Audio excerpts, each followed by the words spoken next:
Bonjour à tous. Aujourd'hui, on va voir la théorie du retourneur de temps d'Hermione. N'hésitez pas à me dire ce que vous en avez pensé dans les commentaires. Et si Hermione était en réalité bien plus vieille que Harry et Ron? Vous vous souvenez du moment où Hermione utilise un retourneur de temps dans Le Prisonnier d'Azkaban pour suivre plusieurs cours en même temps? Et si elle l'avait utilisé bien plus souvent que ce qu'on croit, au point de vieillir en avance sur les autres? Imaginons qu'elle remonte 5 heures par jour pour assister à ses cours. Sur une année scolaire de 300 jours, ça fait 1500 heures de plus, soit 62 jours de plus en une seule année.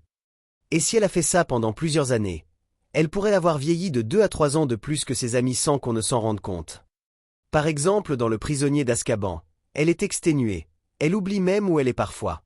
Comme si son esprit et son corps subissaient le contre-coup du temps. Dans Le Prince de Sang Mêlé, Hermione est beaucoup plus mature que Harry et Ron. Et si c'était parce qu'elle avait littéralement vécu plus longtemps qu'eux? Et devinez quoi? Dans l'Ordre du Phénix, le ministère de la magie détruit tous les retourneurs de temps.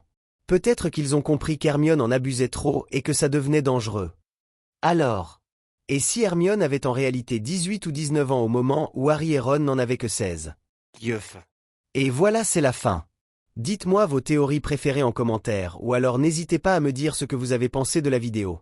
Tag un Potterhead qui doit absolument entendre cette théorie.